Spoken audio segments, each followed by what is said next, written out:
making that 2 national championships in a row, ranked number 1 all year long.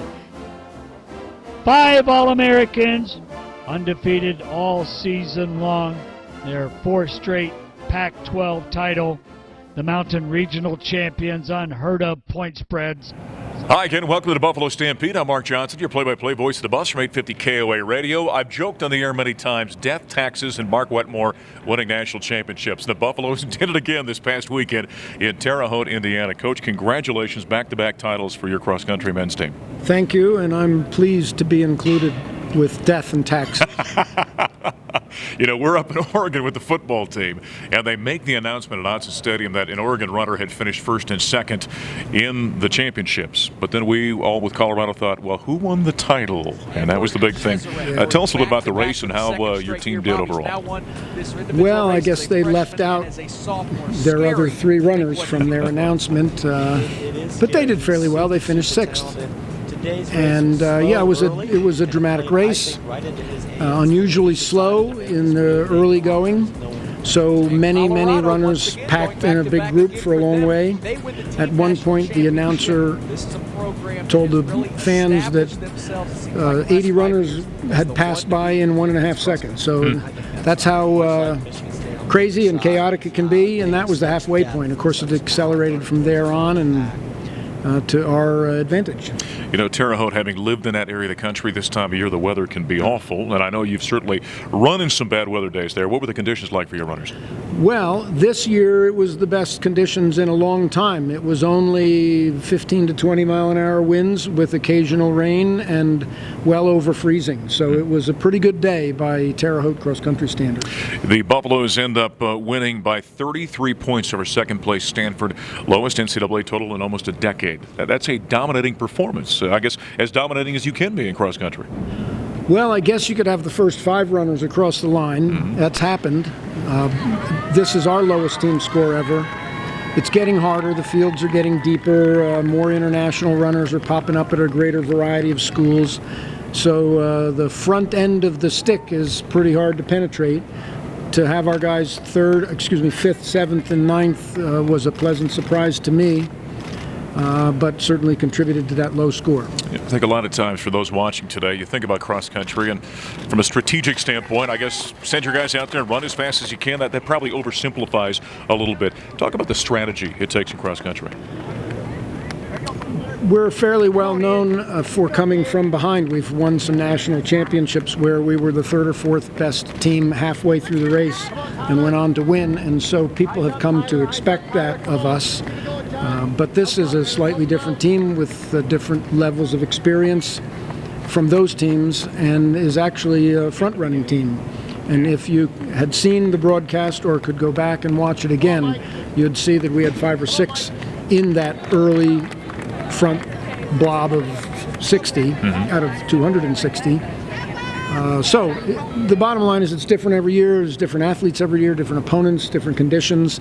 And a coach in my sport, as a coach in almost any sport, has to be ready almost for race morning or game morning decisions about strategy. Coach, you made the comment I read that where you said that this might be your best team ever. Considering your history here, that's quite a statement.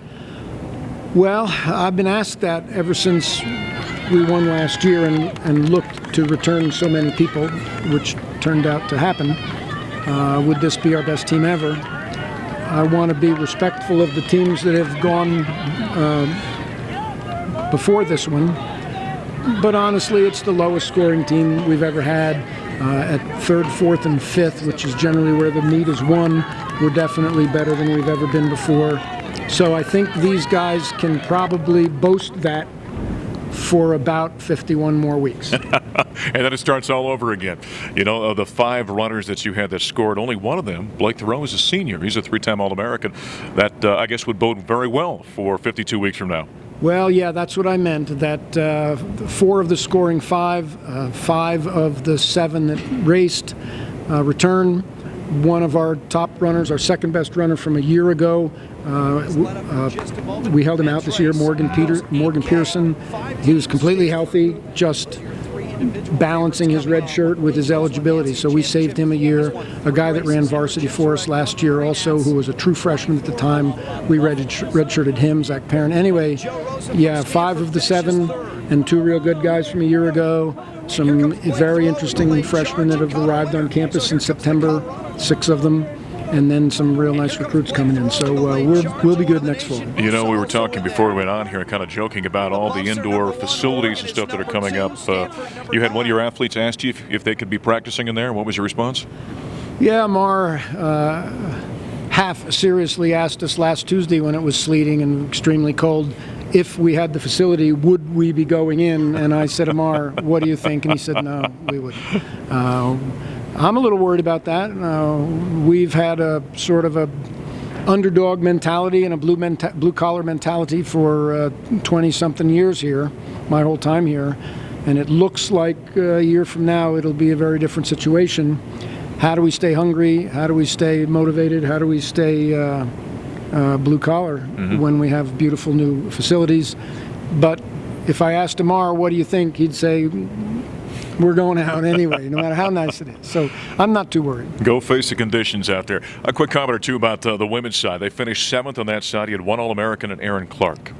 Yeah, I'm glad you mentioned it. Thanks for mentioning them because they had a really wonderful day. When I go to that meet, we put 7 men and 7 women on the line. If 7 have a good day and 7 have a bad day, I'm not really that happy with what trophy I bring home. I just feel that I got a C-. But the women had very good days. They managed the chaos that is the women's NCAA very well. They ran exactly as Coach Burrows and I asked them to. And I was as happy with their result as I was with the men's. Well, it certainly was another successful season for CU Cross Country. Coach, congratulations again. Thanks for your interest. All right. Head coach Mark Wetmore, men's team winning the championship for the 2nd year in a row. Thanks for joining us here in the Buffalo Stampede. We'll talk to you next time.